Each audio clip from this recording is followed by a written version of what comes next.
Namaste guys, so today we'll be learning about qui, que, ou, don. These are known as pronoun relative in French language. We will try to understand the difference also and individually also. All right. So before you start,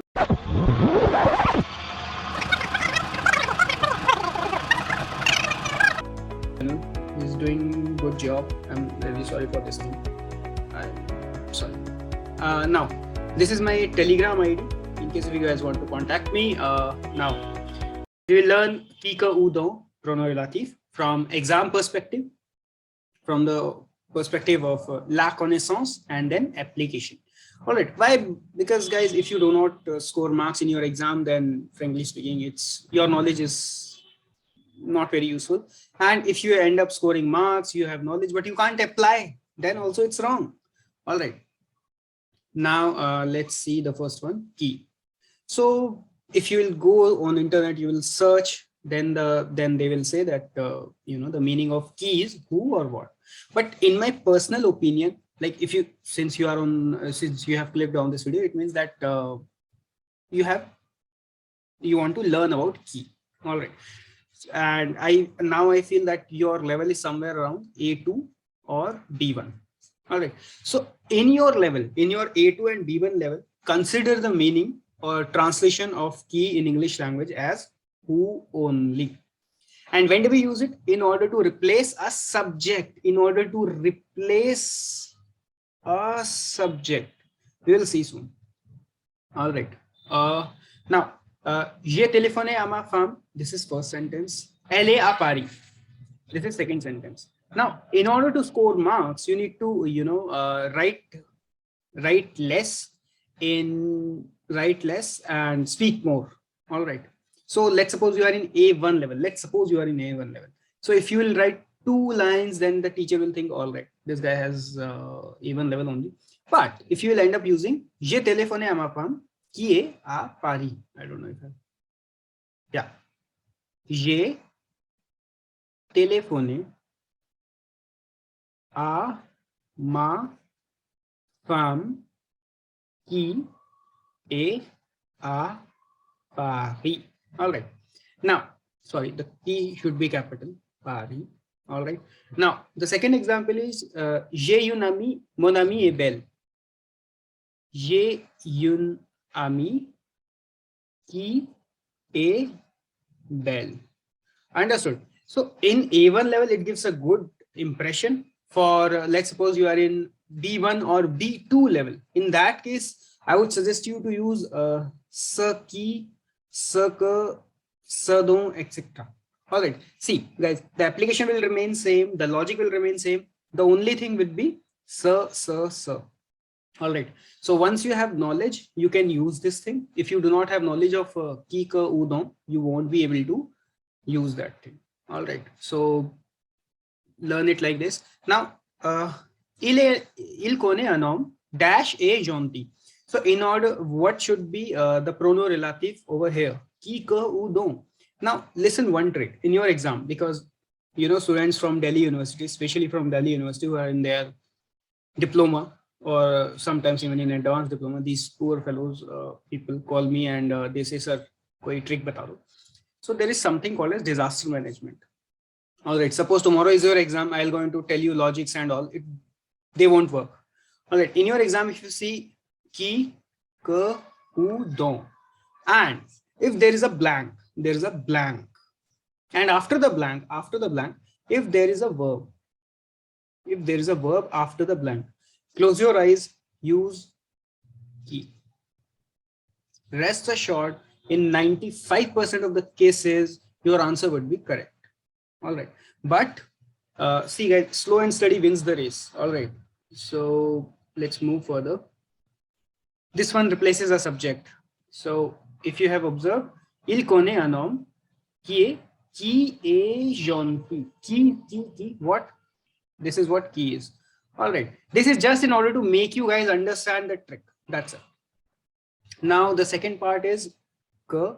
Que replaces the direct object in a dependent clause. Now, frankly speaking, if you are an Indian, then you can relate with me that, when I was learning French language, I had zero knowledge of English language.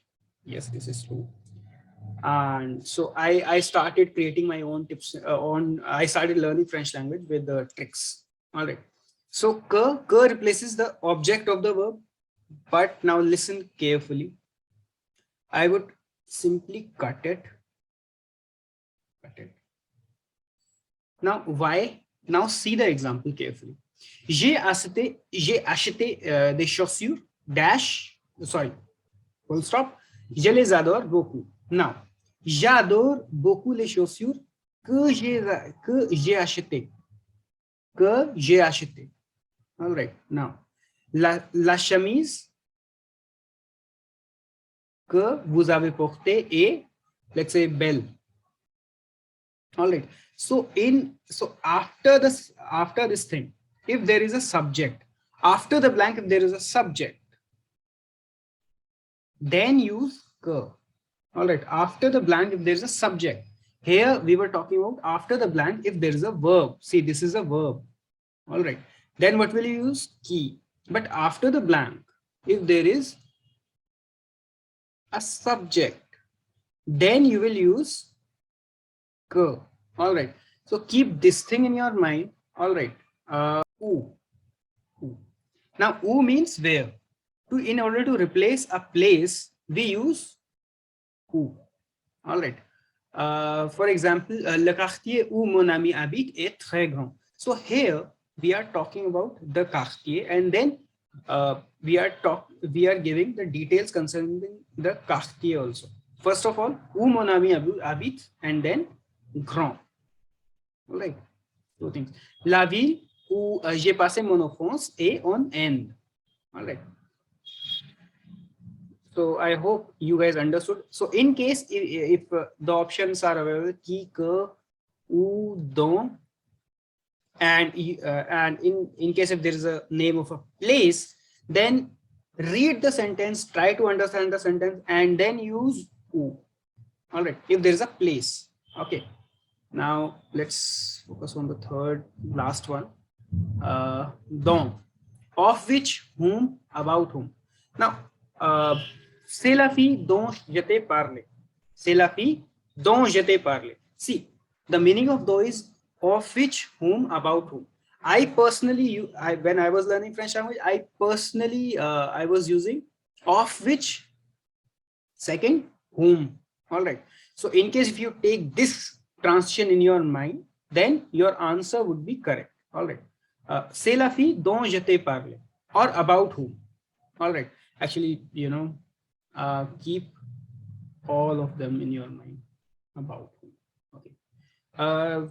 Je connais MF Hussain, full stop. J'ai vu son exposition à Delhi. Je connais MF Hussain, dont j'ai vu l'exposition à Delhi. All right. Guys, see, for dont, I accept that, you know, there is no easy trick. All right. For dont, I couldn't find any easy trick. So you need to practice a lot in order to, you know, in order to use qui, que, où, and dont. I would suggest you people to, you know, do exercises.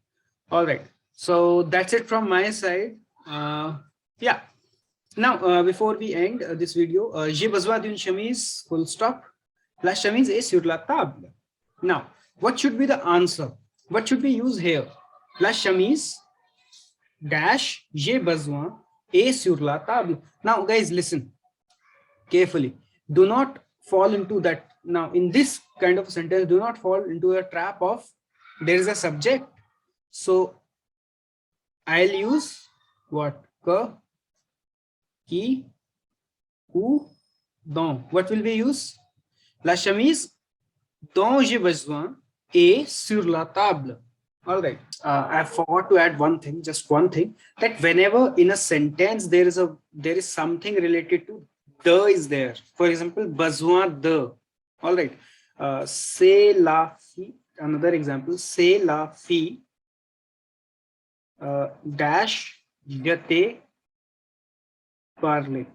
All right. So here in this sentence we should use dont. All right. We need to use dont. So why are we using don't? One reason is that whenever you see a verb is following the, for example, parler the, all right, in this sense we will be using the, don't. I'm really sorry guys, just a second. So guys, I was saying that whenever there is parler, there is any verb with the, in that case you need to use don't. All right. And one more thing is that, do not always go with the literal translation. I gave you all those hints, tips, tricks just in order to just in order to make you guys clear the exam. All right. Otherwise, I would suggest you people to do the exercises, as many exercises as possible. So that's it. Namaste.